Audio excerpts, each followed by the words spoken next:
Welcome to the Waking Up Podcast. This is Sam Harris. Okay, the briefest possible housekeeping.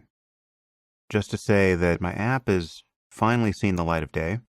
The new iOS version will be released in beta in the next week, and I'll get some thousands of you to kick the tires for a while. The Android should follow soon thereafter, I would say within a month or so. And this summer, it will be released.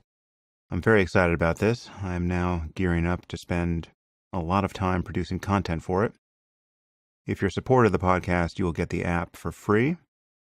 Otherwise, it will be a subscription app like some of these other meditation apps like Headspace and Calm.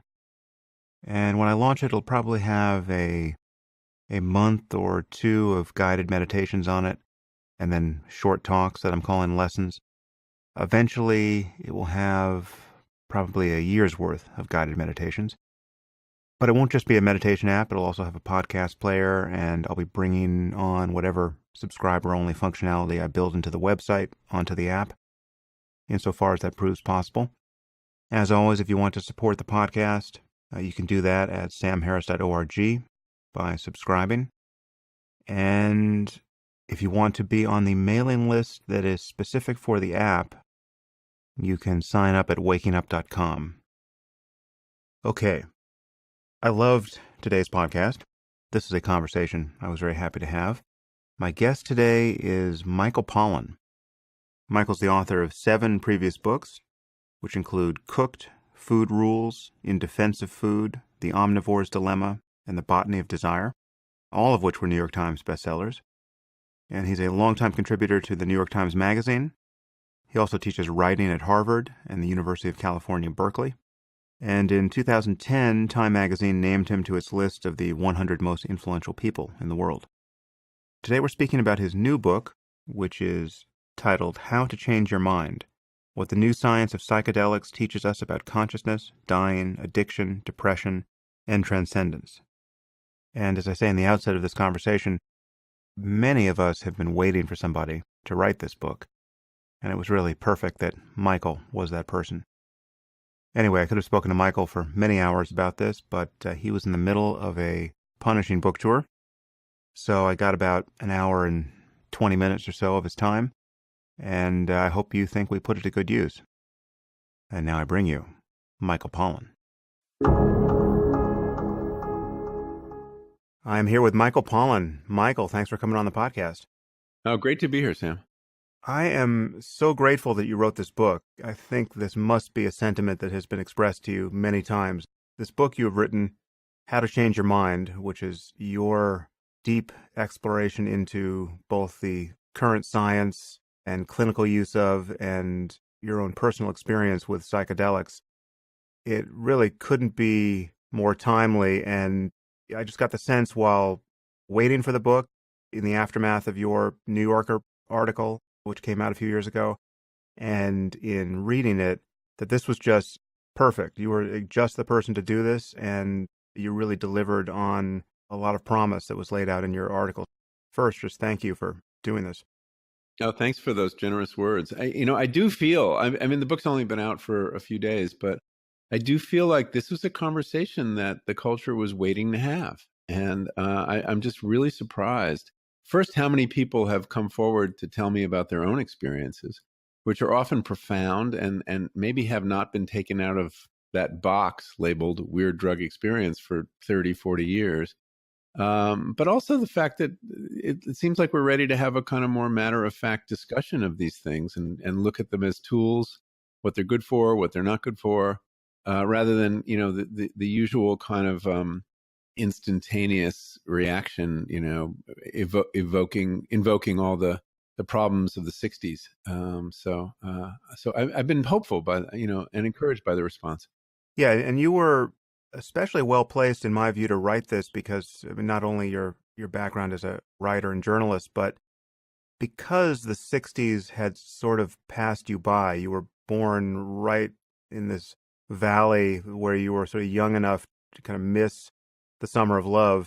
So you were not this old acid head who's now dusting off his interest in altered states of consciousness. You were exploring this for the first time. Yeah. I guess the first question is, what was that like? You're 60 now, or you're 61? I'm 63 now. I was in my late 50s when I started working on this. So that is precisely the time where people's risk aversion seems to be kicking into high gear. And, as someone who has done a fair amount of psychedelics in his youth, but has since done none for precisely the reasons that might have given you some trepidation to do this in the first place. What was that like? How long did you have to negotiate with yourself and with your wife and your agent? What was the process before you jumped? Uh-huh. Well, I definitely didn't tell my agent about it. Not at the beginning. I was a very reluctant psychonaut. I hadn't really had experience of these drugs, except for a couple very mild so-called aesthetic experiences with psilocybin in my late 20s. I came of age at a moment where the moral panic was in full flower, and I heard all the horror stories. And honestly, I didn't feel like I was a psychologically sturdy enough person to do this, and so I stayed away. Um, then to approach it later, I mean, it's true when you're 20, when you were having your experiments in Nepal, you believe you're immortal, and you are, I mean, men that age are great risk takers. That's why we send them to war. And but here I was approaching 60, and was not unhappy and had a pretty good life. And why mess with it? And on the other hand, so I had to overcome a lot of reluctance of so many things. I mean, the fear of the drugs and the experience, the new age kind of woo woo vocabulary of my guides, the music that they played. So many things just rubbed me the wrong way. You're unusually hung up on the music. That was I know. I don't know why. kind of adorable that was such a sticking point. It really got to me. It was the kind of music you might hear at a high-end spa while you're getting a massage. For some reason, this is profound to some people. And I argued with myself before every one of my trips. I had an awful sleepless night where part of me was arguing, are you crazy? You're going to go up to the top of this mountain. You're going to be with someone you barely know. You could have a heart attack, and he's not going to call 911 because it's going to get him into trouble. And then the other half would be saying, but aren't you curious? You've never had a spiritual experience. Aren't you, plus you got a book to write. And so it was, this ping pong match every night. And I realized eventually that was my ego trying to stop me from what was going to be a full assault on it. So fortunately, I overcame that reluctance. I mean, I'm very glad I did, but I could see how easily you would not do this. Now, you hadn't taken any trip yourself when you wrote the New Yorker article, is that right? That's right. I hadn't done it then, and that article was kind of straight ahead science writing. I think the New Yorker would have been frightened off had I said, "Hey, and I'm going to have a trip too." I had to stick to the people in white coats. That's to get it in the New Yorker. It was hard enough to get a piece on psychedelics into the New Yorker in 2014. That's interesting. That actually took some negotiation with your editors? Well, I mean, think about it. There was, I proposed it to them and they bit, but then I handed in 14,000 words on science that had not yet been peer reviewed. So I could see why it was a bit of a stretch. And there was this very interesting moment 2 or 3 days before close where I got word from my editor that I had to find a prominent psychiatrist or somebody who thought this was all bullshit. And so I spent a day dialing around until I thought Tom Insel, the former head of the National Institute of Mental Health, would give me the establishment cautions. But when I reached him in Davos, he was like, he was on acid. No, this research is really interesting. I think we need to do it. And I finally got the head of the National Institute of Drug Abuse to give me the quote I needed, which was, "These drugs can be abused," which we know. I don't disagree with that. That's the squarest quote you could find? Yeah, that was the best I could do. That's funny. Well, so I think we should probably give our own disclaimer here. It's certainly clear if listeners have read anything I've written about psychedelics, and it would be clear to anyone reading your book that there's potential downside. First, we have to acknowledge that the word drugs names a very wide spectrum of compounds that are significantly different, both psychologically and physically. So much of what we're going to say about the classic psychedelics doesn't necessarily apply to something like MDMA, which has also therapeutic value and people have derived a lot of benefit from it. But unlike the classic psychedelics, LSD, psilocybin being the most common here, but you would add DMT as well. Mm-hmm. You can make the case that MDMA is physically not good for you. It's very hard to make that case with LSD and psilocybin. They seem to be impressively non-toxic, but they produce such a strong experience psychologically for good or for ill that you can't recommend this without serious caveat to people. And people who can't afford, as I think I said when I wrote about this, to give the anchor of sanity even the slightest tug, A tug, yes. really shouldn't. And so it's, if someone's at risk for schizophrenia or worries that they could be destabilized in some permanent way by experiences like this isn't just a matter of what one would want to say about psychedelics. This applies to even long-term meditation practice. I wouldn't recommend that someone go into silence for a month and do nothing but meditate if they're at risk for a condition like schizophrenia. So we're about to say some very positive things, and we should just Yeah. anchor that Yeah, particular I'd like to disclaimer. say an additional word about risk. I think it's very important to preface any conversation with a sense of risk. The risks are, as you suggest, less physiological than they are psychological. Physiologically, the drugs, as you say, are relatively non-toxic. I mean, they're lethal doses of all sorts of over-the-counter drugs that you have in your medicine cabinet, and there doesn't appear to be lethal doses of the classic psychedelics. And I agree with you that I would take MDMA out of that it is more toxic. I would also add to that, though, that they don't appear to be addictive, and that in animal experiments, in the classic setup where the rat has a lever that administers cocaine to itself and another lever for food, it will press the lever endlessly for cocaine until it dies. Whereas in the case, if you do that setup with LSD, it'll press it once and never again. No, the first reaction after a big psychedelic trip is not, where can I get some more? It's just too powerful an experience. But psychologically, some people do get into trouble, and I'm hearing those stories when I talk to audiences about this. I can't, it's anecdotal, but there are casualties, and we don't know whether psychedelics have ever created a case of mental illness where there was no predisposition for it. That's really not clear. But certainly people have very powerful reactions. They can be just panic reactions sometimes, but they can also be psychotic episodes, and in some very few cases, psychotic breaks. So in the trials that are going on, people are screened very carefully, and if they have a family history of schizophrenia, they're just not allowed in, and some personality disorders too. I think people who have bipolar, they also don't let into their trials. So all of that is very important. But on this other point that, we're going to be talking about this together, I just want to say that your own accounts of psychedelics, especially in Waking Up, were incredibly important to me as I was deciding what to do in this book, and that they really emboldened me, that a person of your reputation and evidence sanity and that you would be willing to describe your experiences so openly made it a little easier for me to do that too. So I'm grateful for that. Oh, nice, nice. Well, I was glad to see that you didn't take 400 micrograms of acid in the middle of a No. canoe in the middle of a lake in the middle of Nepal. I'm not 20. It wasn't good even if you were 20. Yeah, so that's great. I'm very happy to hear that. And for those who want to hear more of my cautionary tale with respect to psychedelics, they can read that chapter in Waking Up. It's also a blog post titled Drugs and the Meaning of Life.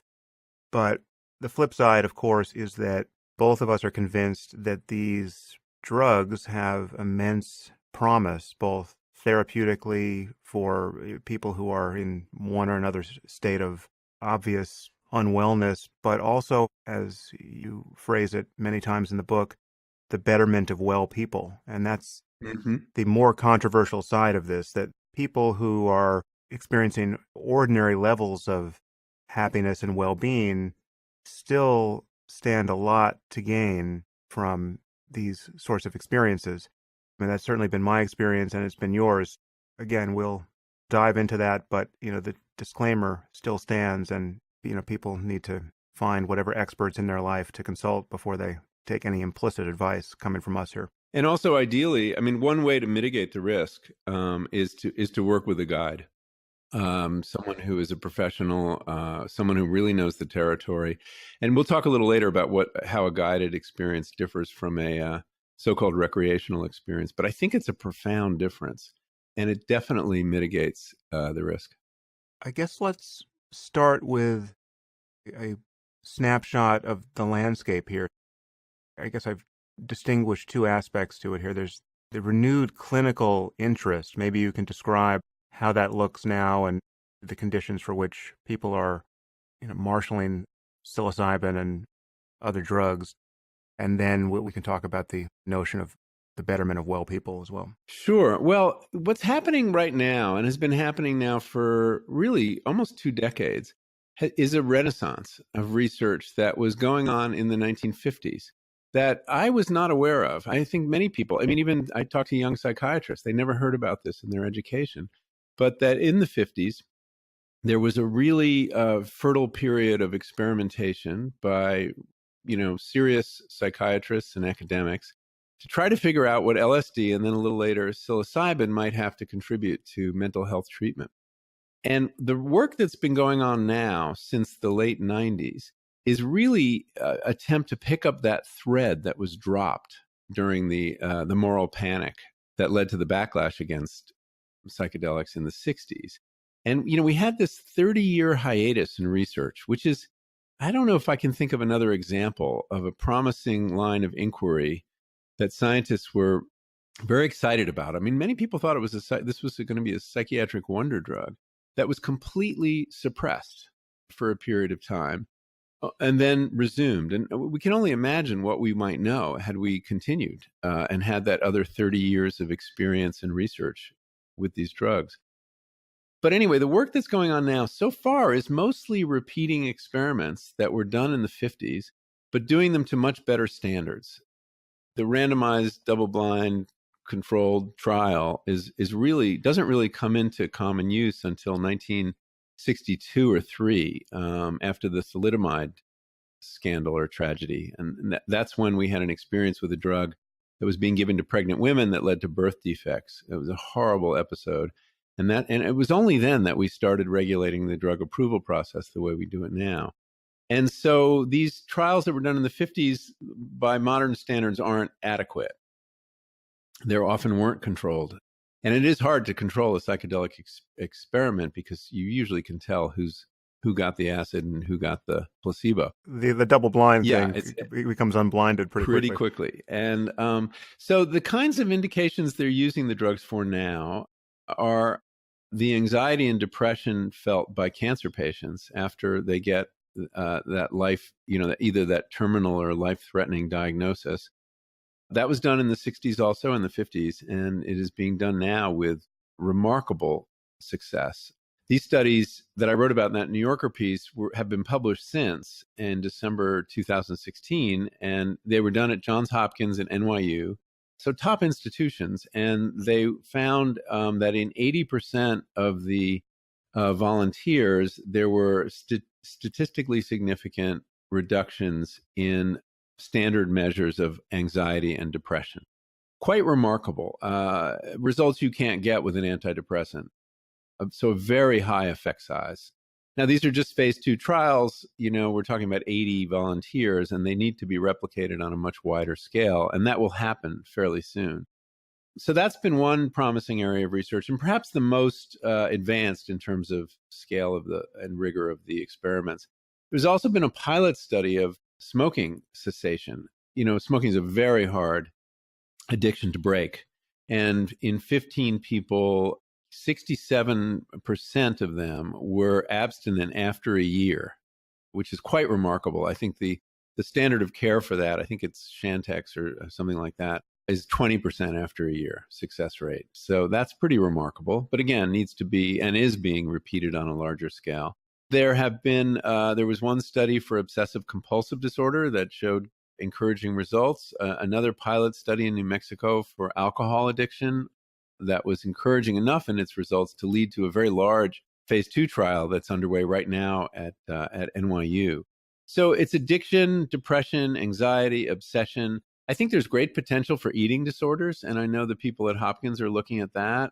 It seems to do best in disorders that are characterized by kind of obsessive thinking, rigid thinking, people getting trapped in a narrative about themselves that is, unhelpful. And that one of the most striking things to me is the drug, the success of psilocybin. And by the way, I should point out that today they use psilocybin almost exclusively and stay away from LSD for two reasons.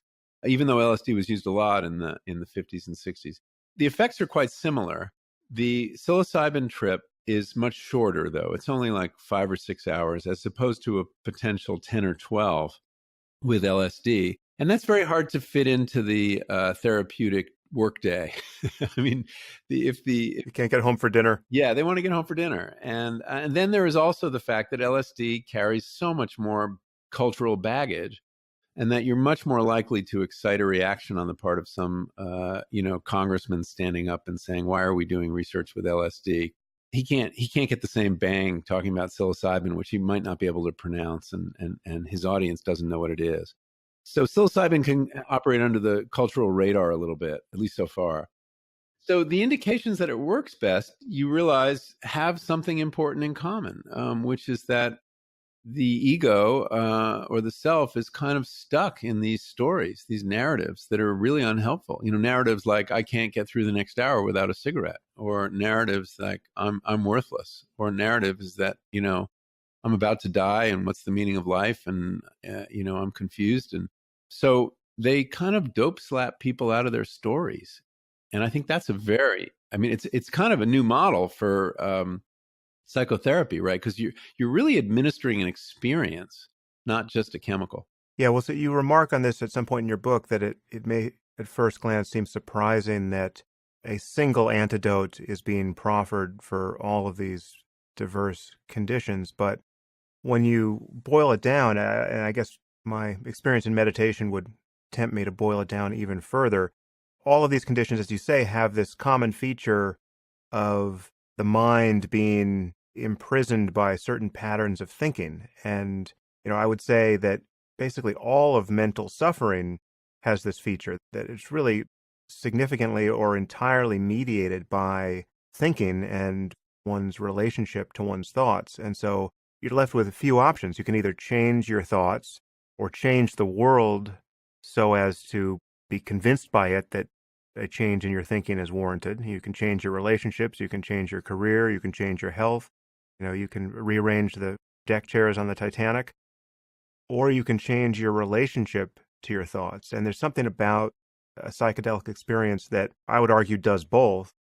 Meditation is, and we'll talk about the differences here, because I think as, in the Venn diagram of remedies for existential problems, I think that meditation and psychedelics overlap significantly, but not entirely. Mm-hmm. Meditation is much more weighted on the side of changing your relationship to thoughts in a pure way without really changing content. And the thing about a psychedelic experience is the contents of consciousness change so radically that you can't help but be shoved into different patterns of thinking about yourself and your place in the world and what it is to be an ape confronted by the cosmos.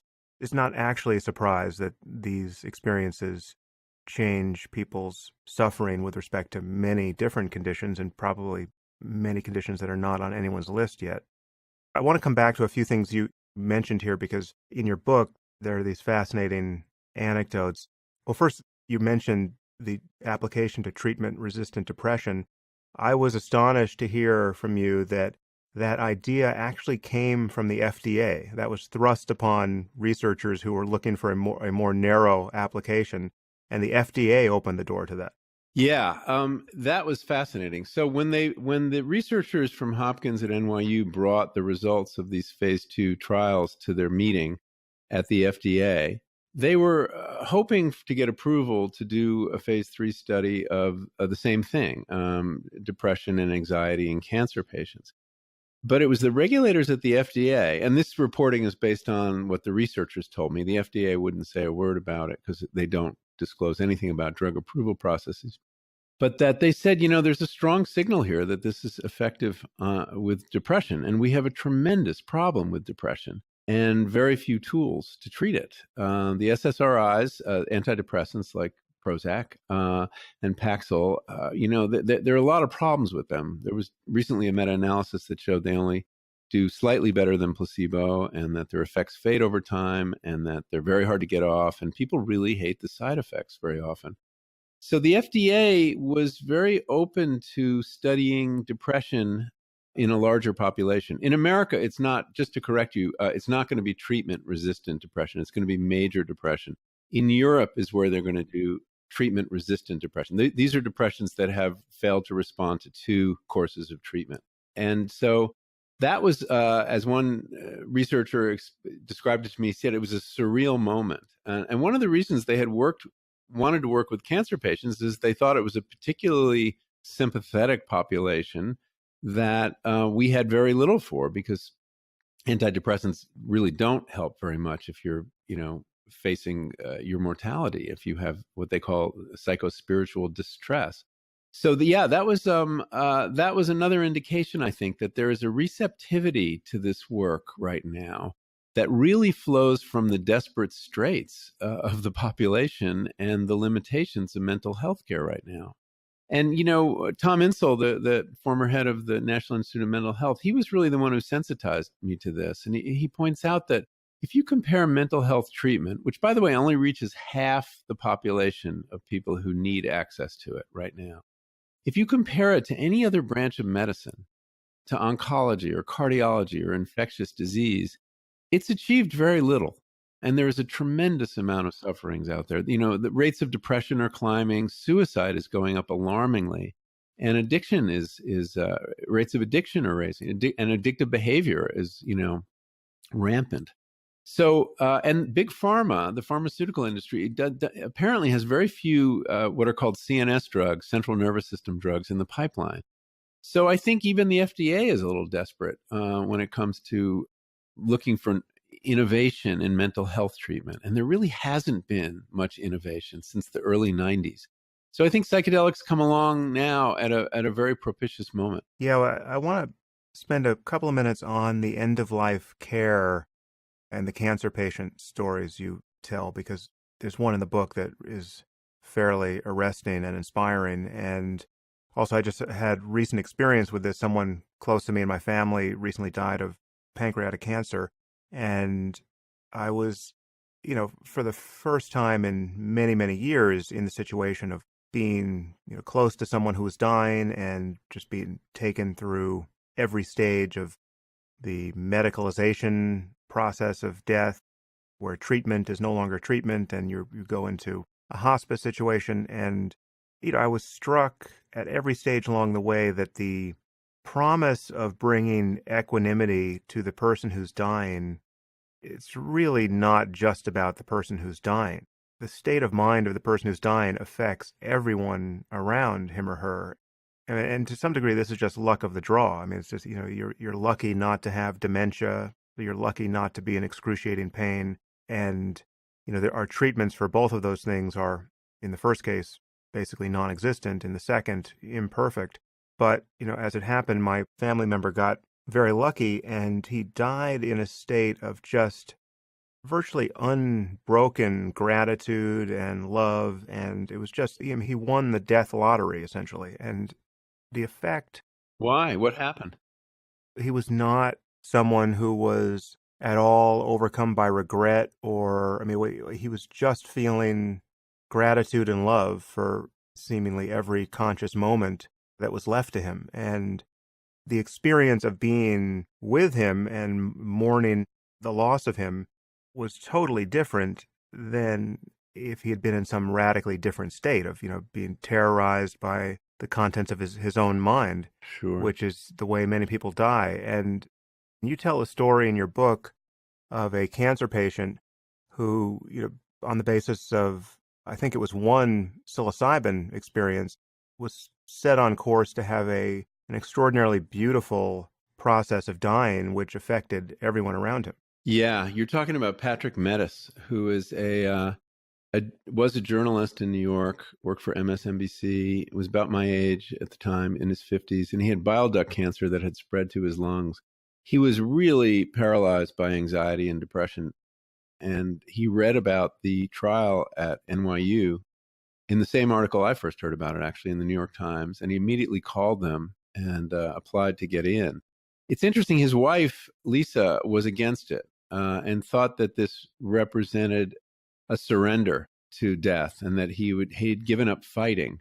And that's a very common reaction. And indeed, most oncologists, at least in that when that study was going on, reacted the same way. They had a lot of trouble getting referrals because the oncologists see any acceptance of death as a defeat, and they take it personally as if it were their defeat.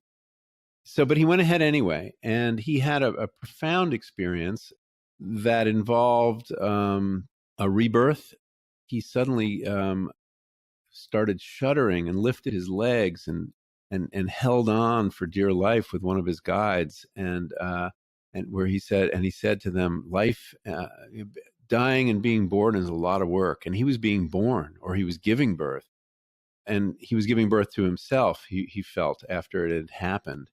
And there was a very rich kind of feminine principle at work. Michelle Obama showed up in his trip, and his late sister-in-law, and he had an interesting experience with his mother, who I think he had problems with. I never really understood what those problems were, but he had an epiphany that, you know, a mother had to love her child, and so perhaps what he had failed to understand as love was love.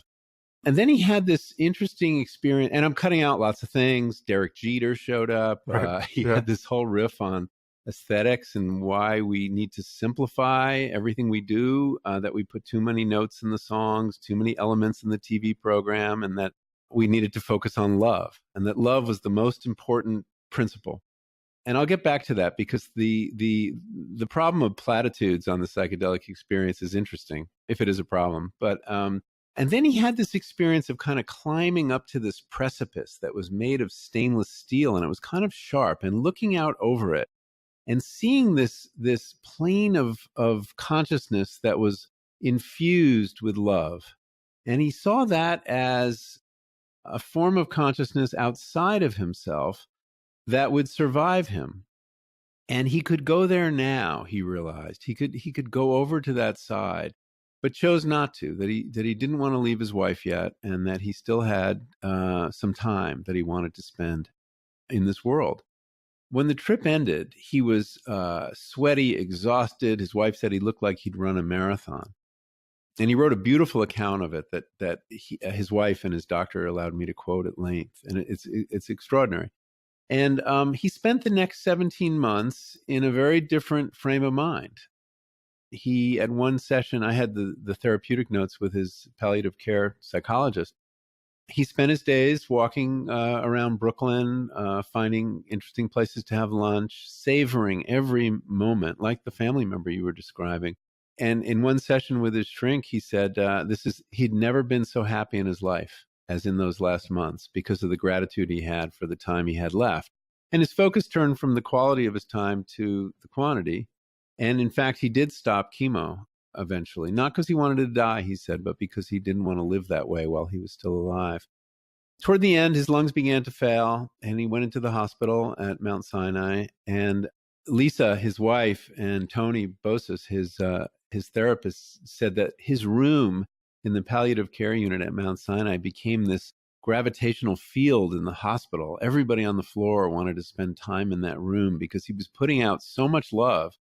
His wife said it was like he was a yogi. They all wanted to be near this presence. You know, here is someone facing death within a matter of days, yet is putting out this energy that, you know, we normally turn away from the dying. You know, we have to work very hard not to. But this was quite the opposite. You know, I never met him. Everything I know about him came from interviews and reading these notes. He had died before I wrote about him. But there's a moment where his wife sent me a photograph that she'd taken 4 or 5 days before he died. And I remember vividly the moment I clicked it open on my computer screen. And here was this man. I had never seen a picture of him. He was emaciated. He was very, very thin. He had an oxygen clip and was wearing that blue hospital scrubs. And his shining blue eyes that he had. And he was beaming, absolutely beaming. And it just took my breath away. And he died, in a very deliberate way. He was ready, and with what appeared to everybody around him to be complete equanimity. But your point about the caregivers and how important it is to them too, because it's very hard to take care of someone who is suffering in that existential way. Let alone the pain and the all the physical problems of dying. And actually, there are some of the therapists who've done this work thinks that there's a place for giving it to the caregivers also, that it could help them. So, what happened in the mind of Patrick Metis is a question that I became intensely concerned with. I wanted to understand that. Had he had a glimpse of an afterlife? Was that what it was? I don't think exactly, but he'd had a glimpse of a kind of consciousness that was literally selfless. It was a consciousness that was outside of him, that was universal in some ways, and that he was part of and would continue to be part of even when he died. Now you can argue if that's a form of immortality or not, but it is a transcendence of the self. And I think part of what's going on here is they're rehearsing their death. An ego death is a death. And it can feel like a death, and it can be agonizing or ecstatic, depending on your preparation and your mindset. And that rehearsal, I think, and what you're rehearsing is letting go, also, and that's very important. And because we cling, we cling to all sorts of things, and to let go of yourself and have that experience, I think, equips you to die. Well, I want to talk about the experience and your experiences in particular, and what they may or may not mean, kind of the metaphysics lurking at the back here. But I think we should deal with this problem of platitudes that you raised a moment ago. And this relates to the so-called and much remarked ineffability of the psychedelic experience. It's not that it is, it can certainly be hard to remember. Many psychedelic states have somewhat the quality of dreams where, they can be incredibly intense, but paradoxically very hard to remember even a few moments later. But I don't think they're as ineffable as all that. You do a good job of effing in this book. If anyone's heard Terence McKenna talk for 14 hours about any of his drug experiences, he's quite articulate on all the details. So you can capture many of the features of interest here. The problem of platitude, and again, you remark on this at several points in the book, and it's something I'm sensitive to also as a writer. You hate to boil it all down to a sentence that belongs on a Hallmark card, I think, as you put it. But I think there's a principle of charity you have to extend to the other person and even to your former self when you're trying to capture these experiences, because a statement like love is the principle of being, say, right? Love is everything is the only thing that matters. Yes. Right. That like if you actually do the work to capture what that state of mind is, it's worth doing. Yeah. So I have a slightly different take on the platitudes. I think they're true. I think that a platitude is a truth after you've drained out all the emotional content and you've defended against it with irony and cynicism. So I think in a way we are, it's like most cliches are true at some level, right? And that these platitudes, let's say about the importance of love, it's really true, but it's so obvious. And I say at some point in the book that psychedelics can make you a fervent evangelist of the obvious. But we're so consumed with novelty that I think we don't pay enough attention to the obvious. And the obvious often contains wisdom. And I think that one of the things that happens on psychedelics, it's the problem of ineffability that William James described, about the mystical experience, but it's another issue he talked about too, which was this noetic quality. The idea that the truths that you're acquainted with or the insights you have are not mere opinions. They have the status of revealed truth. They're like tablets handed down from the gods, and I think that's true with some of those platitudes. So, but as a writer, yeah, it's a problem to work with because, most of our writing is fundamentally ironic, somewhat detached. We're it's very hard to be emotional on the page without seeming foolish, and we defend against strong emotion on the page as writers. And one of the things I had to get over in writing this book, which was a real departure for me at a literary level, was like, I'm not going to be afraid to be embarrassed. I'm just going to put it all down. I'll edit it later, but I'm not going to be concerned with how I appear to others. I'm going to try to be as honest to the experience as I could. And so I found myself saying like ridiculous things. And then the way I dealt with it was to kind of cultivate this double voice where I write about the experience on its own terms from within, accepting the terms of the experience. And then I pull back either parenthetically or, in the next paragraph and say, look, I know how this sounds. I'm giving you a metaphor, even though I know it's not exactly right. So finding that voice was very difficult.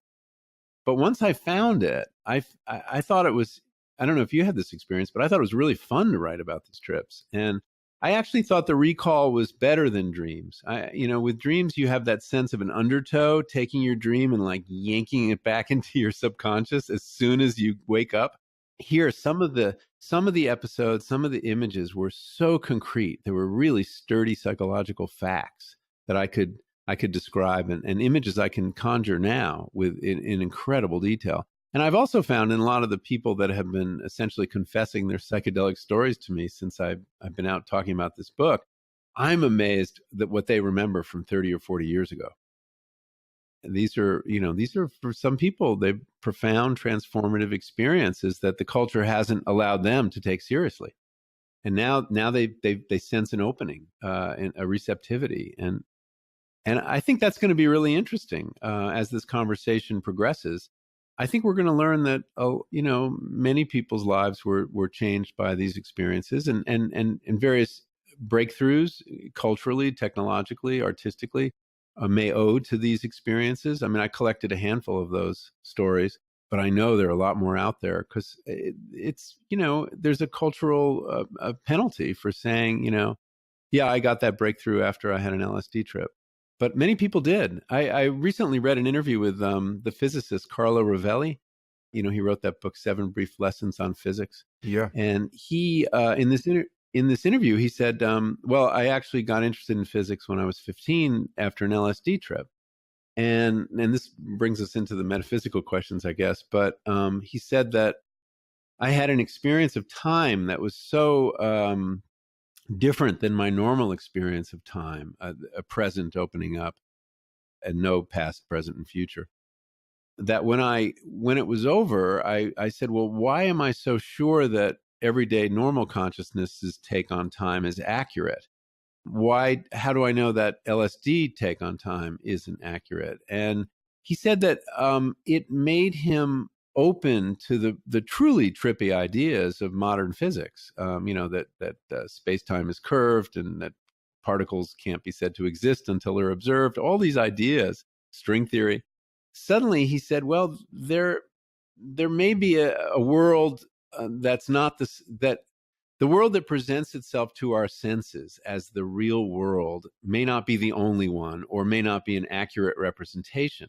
It sounds very religious, right? But it's the same idea that other people have taken psychedelics and ended up thinking about God and hell and heaven. He took psychedelics and thought about string theory and quantum mechanics. So there are a couple different beyonds out there, and depending on probably on your temperament, psychedelics will take you into one or the other. Yeah, well, there are many ways to bracket one's scientific and metaphysical concerns here and still do the experiences themselves and their promise justice. There's one distinction you make. You point out that the conventional opposition is between so-called spiritual things and material things, but you think it's much better to think in terms of spiritual versus egotistical. And that is a very different opposition, and one which puts it squarely in the theater of consciousness.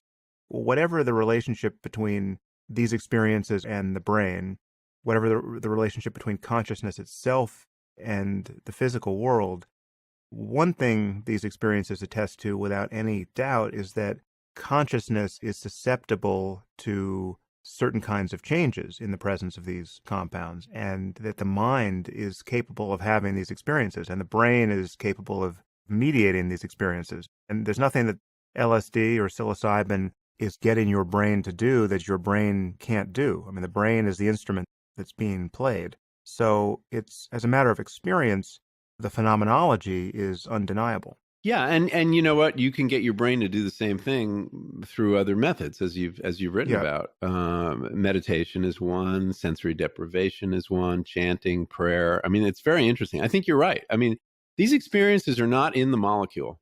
The molecule is, as Stan Grof said, an unspecific mental amplifier of processes that are in consciousness. But what you alluded to before was, for me, I said at some point that I thought of myself as kind of a spiritually underdeveloped or even retarded person. And then I didn't think I'd had a spiritual experience. And I was prone to think of spiritual experience as something supernatural. And as a pretty staunch philosophical materialist, I really believe the laws of nature can explain everything, if not now, eventually. And and that was part of my resistance to spiritual experience. I thought you had to give up on that idea to have one. And for me, the real breakthrough came after an experience I had on my second guided trip, and this was on psilocybin, of ego dissolution, of complete, I just saw my ego turn into a sheaf of little papers scattered to the wind. And yet I was still conscious. And I was taking part in a very kind of disinterested, objective, unburdened. I was fine with it. My ego had dissolved, and I had no problem. It was like, that's the way it should be.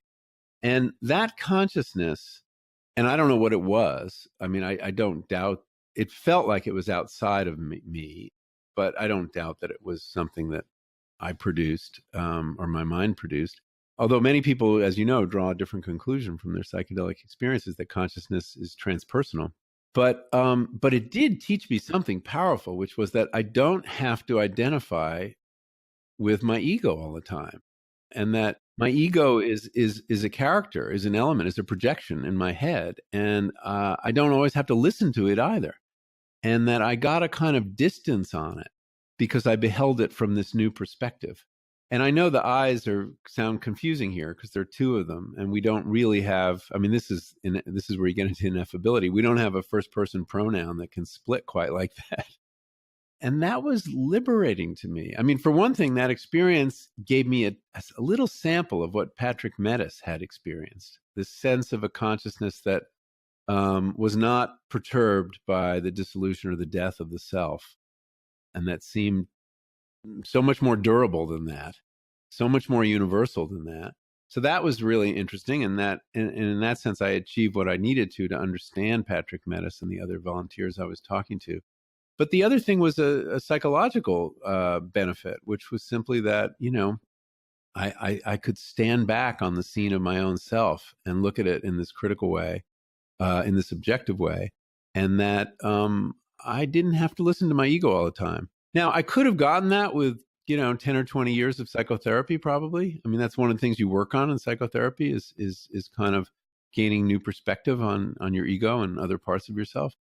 But I got it in an afternoon. And that kind of perspectival shift, I think, is a really important part of what people can gain from these experiences. Yeah, I guess it's relevant here to talk about the different emphasis that you get from going through the door of meditation versus psychedelics, because Yeah. we talk a lot about non-duality and egolessness in both contexts, but what's interesting about meditation, and this is where it becomes I think, more effable because it's just less cluttered.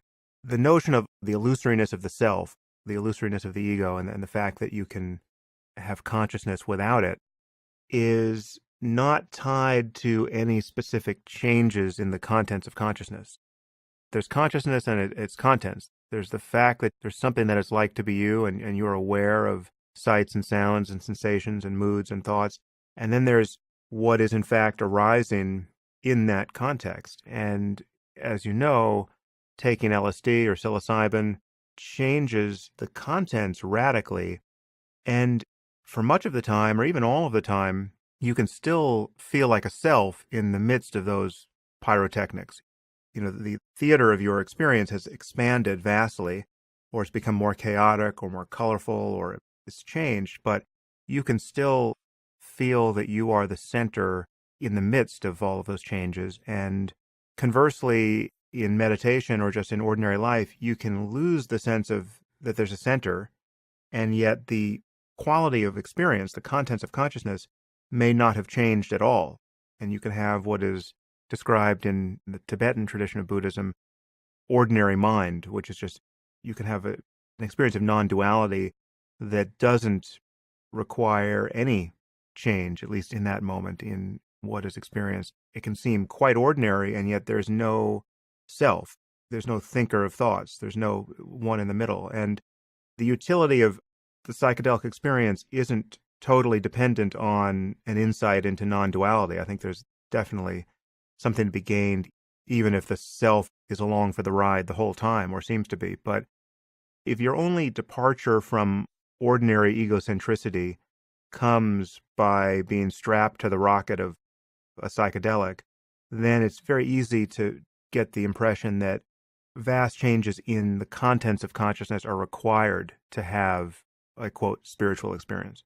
Yeah, and you can't sustain that day after day either. I mean, that's one of the reasons that so many of the American Buddhists and practitioners of mindfulness in other traditions, many of them began with psychedelics, but then were looking for a way to carry some of these modes of consciousness forward into their daily practice. And at some point they gave up the drugs and took up meditation. And there's a real logic to that, I think.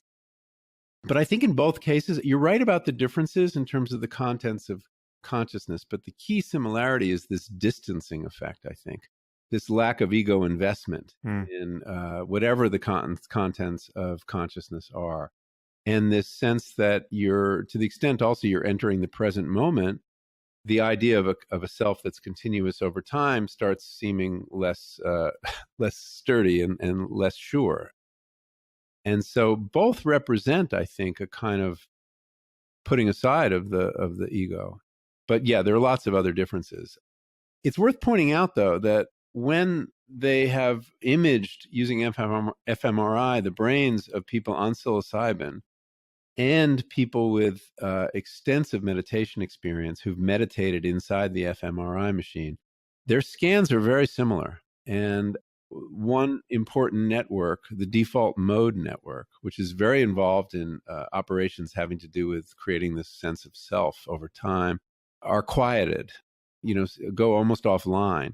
And that parallel, and that was discovered accidentally. There was a researcher at Yale who was imaging the brains of meditators, and there was a researcher in England who was imaging the brains of people on psilocybin, and they were remarkably similar. So I think it's a really rich area to look at the similarities and differences. Phenomenologically, I think there are huge differences, but there are things in common. And it was interesting, after my experience of ego dissolution, when I went back for my integration session with my guide, and I told her what had happened. I said I had learned for the first time that I don't, there's another ground on which to stand besides the ego ground. And she said, well, that's really worth the price of admission, isn't it? And I said, it was, but here I was back a day later and my ego was back in uniform and on patrol, doing its up to its old tricks. And so what good was that momentary experience? And this speaks to the difference between a regular practice and psychedelics. And she said, well, having sampled that perspective, having had a taste of another way to be and another way to react to what happens in your life, you can cultivate that. And I asked her how, and she said, meditate. And that, in a daily practice, you can and I know we're not supposed to be striving in meditation, but but I do. That you can, reach for that state of disinterest or calm ability to observe the contents of your thought, and she that proved to be true. I actually became, and I know I shouldn't use these value judgments, but a much better meditator than I was. I had an easier time quieting my thoughts having had that experience. So I do think that I can imagine, inaugurating meditation practices with psychedelics. Yeah, well, many of us have. You know, that's how you get, that's your baptism. That was the only way I think I would have discovered that there was Mm, a there with meditation. I think, this was a very common experience in the 60s. I'm sure it's continued to be common, but there are those of us who are sufficiently egocentric and lumpen in our sensitivity to these things, but for being bowled over by some psychedelic, we just wouldn't be candidates for right. introspection. I mean, I would imagine if I had been taught to meditate, I just would have spent 10 minutes on it and thought, well, there's nothing in there. I'm just sitting here thinking and getting bored. And it would have been, at the very least, a long process of kind of rational argumentation that would have had to have convinced me that it was worth exploring despite all the restlessness and boredom. And this was Terence McKenna's point. It was kind of his psychedelic trump card that he played again and again, which is that if you teach someone to meditate or to do yoga or have them go on pilgrimage to some holy mountain, nothing is guaranteed to happen. And yet, if he gives you, 5 dried grams of magic mushrooms or DMT or some other potent psychedelic, Something's going to happen. whoever you are, a freight train of significance is going to be coming your way in a matter of moments. With one significant exception. You know the Ram Dass story, right? About Yeah, giving it yes, to his guru. yes, I do know that well, yeah. And his guru said, what are these psychedelics you're talking to me about? What's the big deal? And he said, he asked for it, and he wanted as big a dose as Ram Dass could give him, and he took something like 600 micrograms of LSD and claimed that nothing happened. Right. I love that Yeah. story, but I wouldn't be surprised if it's apocryphal. Yeah, there are many stories around Maharaji, who was his guru, and which are similarly extreme. And yeah, having spent a lot of time in those scenes, Maharaji was before my time, but I knew Ram Dass, and I've spent my time in the company of various Indian meditation masters. The level of confirmation bias and a disinclination to be skeptical of the stories of that kind, you can cut it with a knife in the air. So, I can imagine. but conversely, the most grandiose claims on the experiential side, as opposed to the physics or the metaphysics, I think those are borne out by meditation and by psychedelics. The ego is an illusion. There's just no question about it subjectively if you look closely enough, and the experience maps on to neurology far better than this imagined self that has to be sitting somewhere unchanging in the center of the brain. I want to come back to the default mode network for a moment because it actually unifies the psychedelic and meditation experience and the illusoriness of the self more than most people, I think, notice. Well, first, we should remind people why it's called the default mode network. So what happened is in virtually every fMRI study ever conducted, they would find that these midline structures in the brain would reduce their activity when the subject was on task. So whatever task you gave someone, whether it's recognizing words or visual images or following motor commands, whatever it is, there was this alteration between the heightened activity in these midline structures between trials and its diminishment when attention was going outward toward the task. Marcus Rakel called it the default mode. And as you say, it also correlates positively with things like self-representation and mind wandering and many other forms of cognition and memory that plausibly anchor our sense of self. But one further implication here is that when our attention is outward going on a task, we are continually undermining, if not entirely losing, our sense of self. And the more I pay attention to what it's like to be me, I'm convinced that this is happening all the time to everyone. It's not like the self really exists and we have to take acid or meditate for years to get rid of it. It actually doesn't exist. And it only seems to exist retrospectively when we are thinking about it. Basically, it is what it feels like to be thinking without knowing that you're thinking. But when your attention is demanded and you focus on something in the external world, I would argue that in those moments, people are losing their sense of self. And we even have a phrase that captures it. We talk about being lost in our work, for instance. When you concentrate on anything, there's this kind of canceling of your experience of looking over your own shoulder. You're just on the thing you're focused on. But then whenever we take stock of our situation retrospectively, the default mode kicks in again, and it seems to be us here again in full possession of our ego, and we don't notice this fluctuation. And I would say that meditation is, in one respect, simply becoming increasingly sensitive to the fact that that fluctuation is always happening, and the sense of self is dropping out whenever attention is clearly landing on its object, whether it's a sight or a sound or a sensation. Yeah, I think you're entirely right. We lose ourselves in a task, and we regain ourselves when when we stop acting, and we're not always happy either. I mean, there's a wonderful paper that Dan Gilbert and a collaborator wrote called "A Wandering Mind is an Unhappy Mind." When we don't have something to take us out of ourselves, we're often miserable, and that's and you can argue, and some do, that depression is the case of a hyperactive default mode network, where it's very hard to get out of it and absorb yourself in anything in the world. You're kind of walled off inside your default mode network, and that's where you spend altogether too much time. My guess is there are many ways to turn off the default mode network. I mean, a task is one, flow, the whole idea of flow definitely turns it off.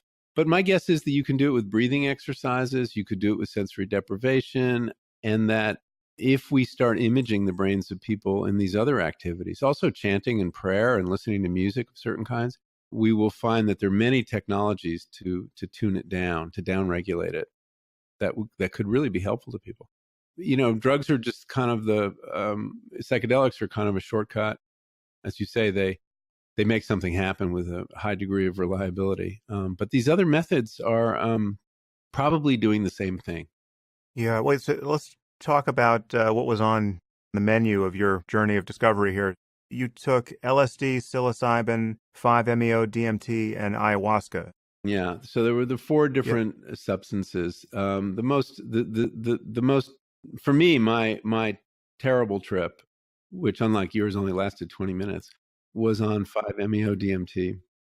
In its natural form, which is the smoked venom of the Sonoran desert toad. I'm still in astonishment that any human being figured out that that's what you should do with that toad venom after you've milked it. I know, it's amazing. And that's where I really ran into the ineffability problem in the most profound way, because not only did my ego disappear, so you take one puff of this, right? And before you exhale, you have been shot out into outer space. And without any markers, there's no kind of arc to it. It's just boom, you're there. And and not only is your sense of self obliterated, but the sense of time is obliterated and the sense of space is obliterated. It's very hard to construct a story or a narrative without those three elements. You need place, you need time, you need a character. And I had none of that. And it was truly terrifying. It was this category 5 mental storm in my head. But it wasn't in my head because there was no barrier between what was going on in my brain and the entire universe. And, when I filled out the mystical experience questionnaire that all the researchers use, it should have been a good thing. I had merged with the universe, but it was a horrible thing. And I thought I was dying, and I just, and I tried very hard to surrender to it, to follow all the instructions my guides had given me, but nothing worked. Those instructions were like a scrap of paper in a tornado. So it was very hard to describe, and the way I dealt with it as a literary matter was tell my reader, just turn to the reader and explain the problem and say, look, I'm going to give you two metaphors. And this is as close as I can get. And one was being in the midst of a thermonuclear blast and, like one of those houses that they would erect on Bikini Atoll before they blew them up in the early nuclear tests. And the other was to go back before the Big Bang. You remember what that was like? Well, no, actually we don't, but we knew there was no matter and there was no time. And and I always said it was a little like that. And that's as close as I could get. And to be any more neat about it would have been to do violence to the experience, which did violence to me. But the best thing about it was you come down rather quickly. At least I did. It was kind of this suborbital flight. I never got into the orbit where it was supposed to be interesting and blissful, unfortunately. And all of a sudden I could touch my thighs and I had a body and I could touch the floor and there was a floor and there was space and there was time. And I had the most profound feeling of gratitude I have ever had. Many of us express gratitude for being alive, but I was feeling gratitude for the very fact of the existence of anything, that there was something rather than nothing. And that suddenly became so important and worth, worth being thankful for. So that was the positive. It was the kind of bliss that follows the surcease of terrible pain, but I did learn something from the experience, and but I will never do that one again. I'm wondering why you chose to do 5-MeO DMT rather than DMT. Was it just a matter of opportunity, or? Yeah, it was available to me, and I just took advantage of the opportunity. This woman was up from Mexico where she catches the frogs and milks them, and I was also very interested in the fact that it was a product of an animal. I had a plant drug, I'd had a drug from a fungus, and I'd had a drug from from an amphibian. And my original entree into this work is as someone whose meta subject as a writer is our engagement with the natural world. All the interesting things we use other species for, and they in turn use us for.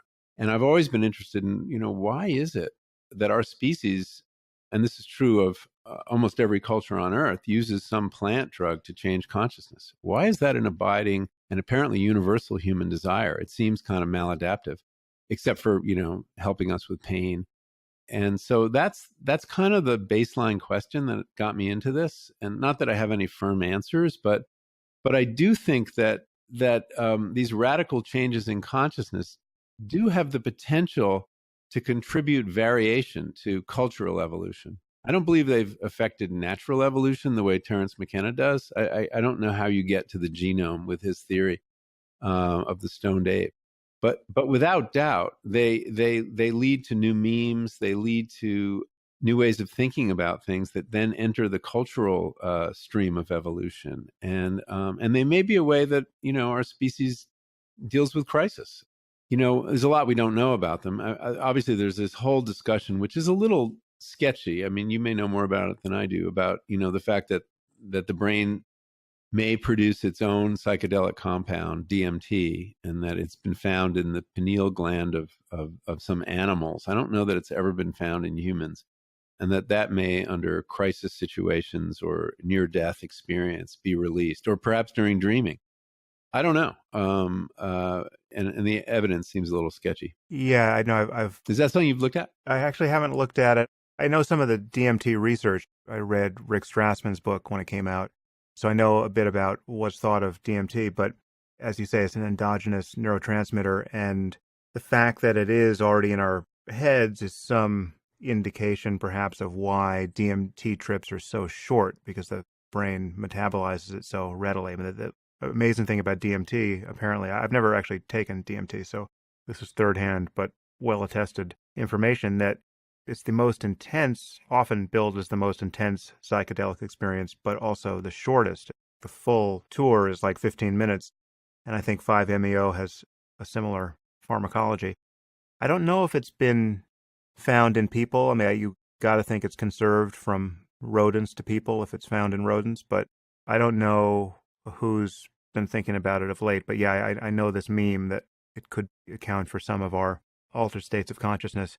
I think that consciousness itself, shorn of ordinary concepts, is already so altered that we don't need the secretion of a bespoke neurotransmitter to account for it.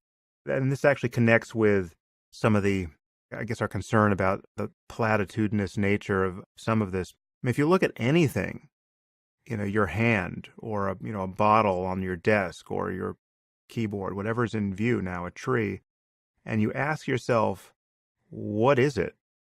And you, Yeah. you can become sensitive to the fact that you don't know what anything is. You have words, you have this experience of tiling over the contents of consciousness with concepts. But if you look as though for the first time at anything, though you have all of these words you can marshal about it, you actually don't know what anything is.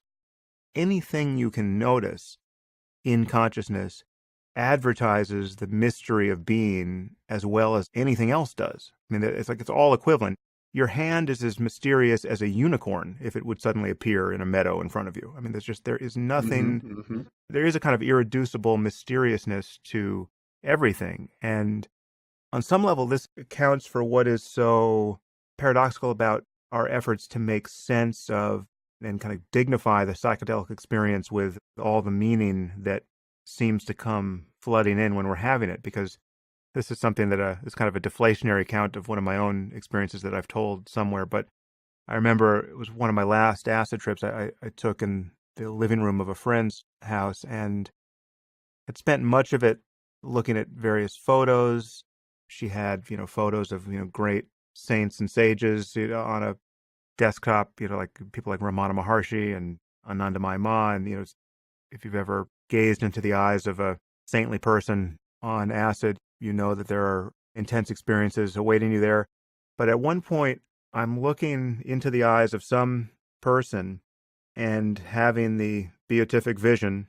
And then I come down enough to recognize who I'm looking at. And I'm staring at the cover of a TV guide.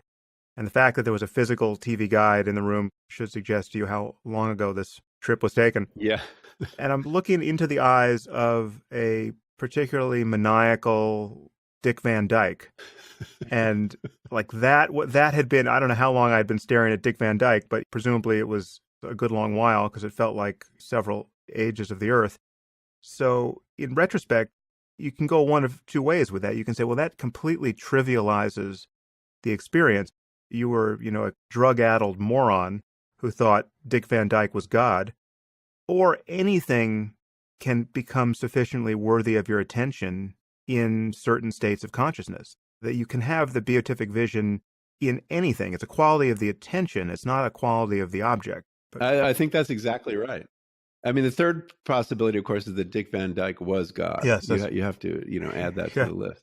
But there is something very meaning-making about the psychedelic experience. You're suggesting we don't need to make meaning, but somebody asked me today, why don't people have these profound experiences of the utter meaninglessness of existence on psychedelics? Why are they much more likely to come back with a sense of meaning, significance, the sacred quality, or even just the significance quality?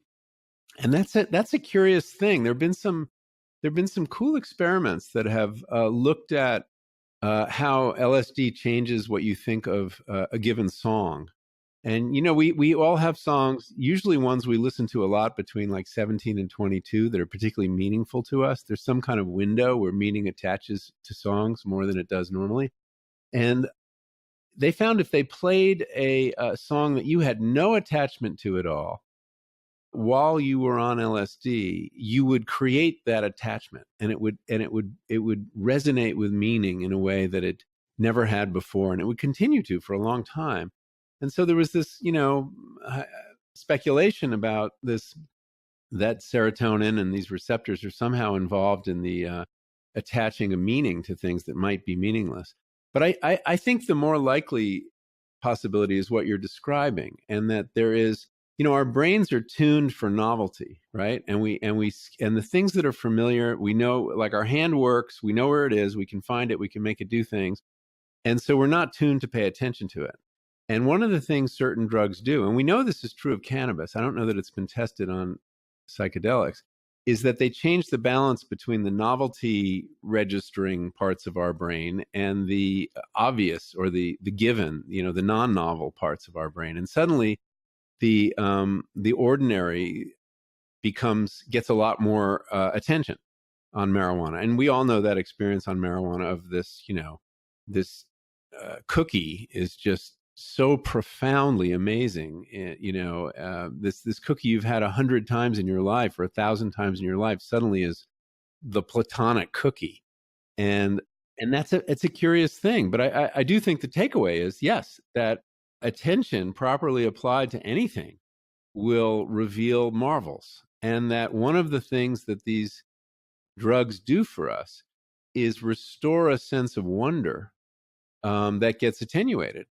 And because of predictive coding between, basically, our brains are tuned for survival, obviously, and not dwelling on the obvious, that we have our algorithms to deal with the routine, and we put a lot of our mental energy into dealing with novelty. But the wonders of life aren't necessarily novelties. They're the familiar. And I think that's a really valuable lesson that gets reinforced by some of these substances.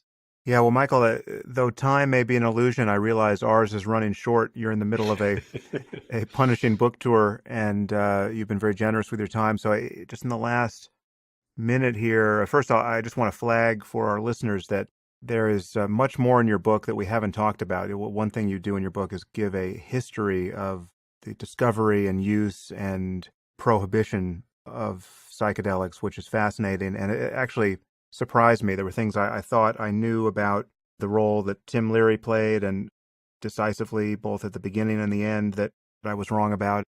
It's a fascinating and colorful story with some great characters in it. So we haven't touched on that at all.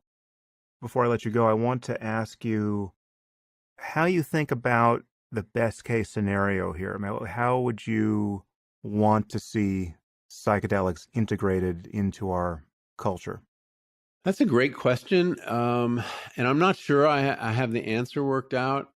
I do think that if the research unfolds on the current course and we get to phase 3 trials using psilocybin to treat these various indications, that the FDA will approve it as a drug, the DEA will reschedule it to Schedule 2 or 3, and it will enter mental health care. And that could happen in 5 years or so. It may not be that far away. The harder question is, how do you integrate it into everyday life for, as we discussed earlier, the betterment of well people? There are many people who don't suffer from depression or anxiety or mild cases of it who stand to benefit from these experiences. I'm not sure that straight out legalization is a good idea. I think that the lesson that we learn from all the traditional cultures that have used psychedelic substances is that they always regulate their use very carefully.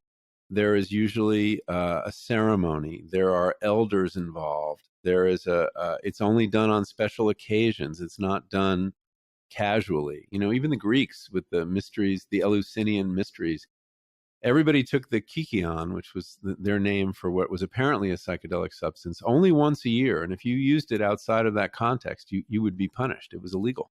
And so I think that's an important lesson. These cultures who have many more years experience with them than we do didn't use them casually.